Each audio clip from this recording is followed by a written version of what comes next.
morning everybody from Barcelona. We are right here waiting for the free Sandeman tour to start at the entrance of the Jaume I Metro, which is there in front of this local promenade, and right opposite there is the Cappuccino. Yes, this is what the place looks like. So if you are here, Blasca the Angel, you are here to look for the start of the Sandeman Tour. Find your way here, how we got here. Took a taxi from the cruise ship. Yes, took a taxi from the cruise ship. I have a map, so I showed him where I wanted to go. So, follow me. We start already.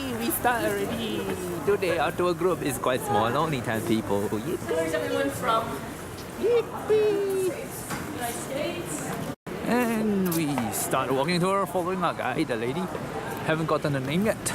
It's a pretty small group of 10 of us. Or 12 of us. Woo! Yay! 好了 15 people. Good morning. Morning. Welcome to Barcelona.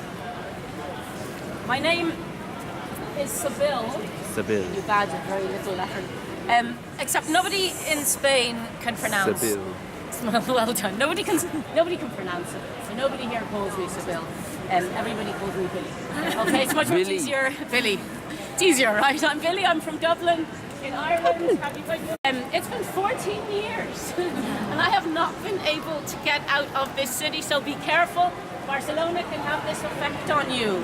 Barcelona can get under your skin. It can pull you in. You know, before you know it, you sell all your stuff. You move over here, and you become a tour guide.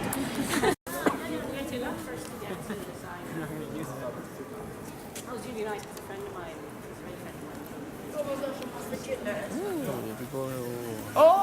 Tour. Saturate here. You recognize where we are now?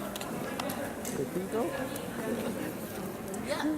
But it's interesting, nobody recognizes that this is actually the cathedral because the front of it looks so very different, right? I want you to take this in because I'm going to ask you to point out the differences to me when we get to the front, okay? This is the back part of the cathedral. This is the oldest part of the cathedral, built between the 13th, roughly, and the 15th century. It's solid. It's simple, it's minimalist, it's just kind of there, right? But I want to use the quiet to give you a grounding in Barcelona history. So if you want, take a seat. We've got a few ledges there, a couple of ledges there.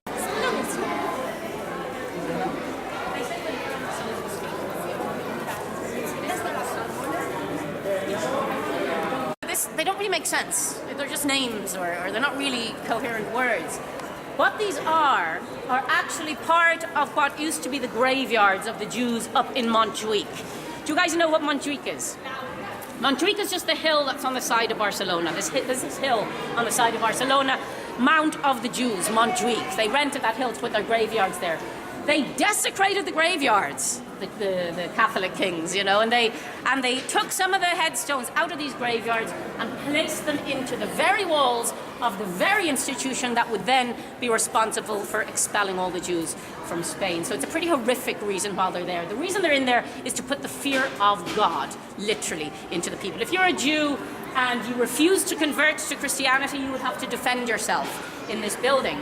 If you were a Jew and you were pretended to convert and were found out to be lying, you would have to defend yourself in this building. They used to say that the very walls would shiver with fear if you were a Jew having to defend yourself in there. So it's a pretty horrific reason, unfortunately, why these are here. But I think it's a good example of how literally history is written in the walls of Barcelona. Any stamp you see, there'll be a story behind it.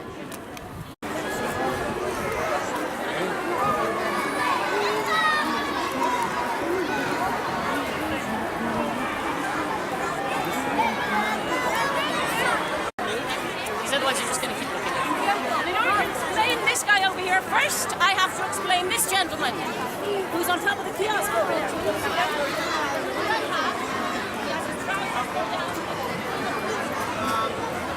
Okay, this is not just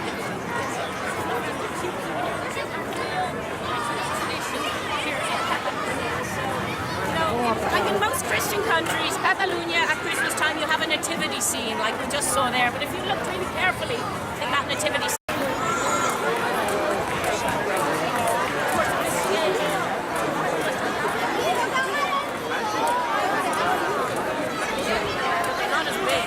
fussier, isn't it? It looks much newer. Like the stone is machine cut. Stone's back is hand cut. This man is standing there, and in the middle we've got the star, Jesus Christ in the middle. It's much more ornate. Yeah, that's a lovely, lovely sculpture. It's remember what went through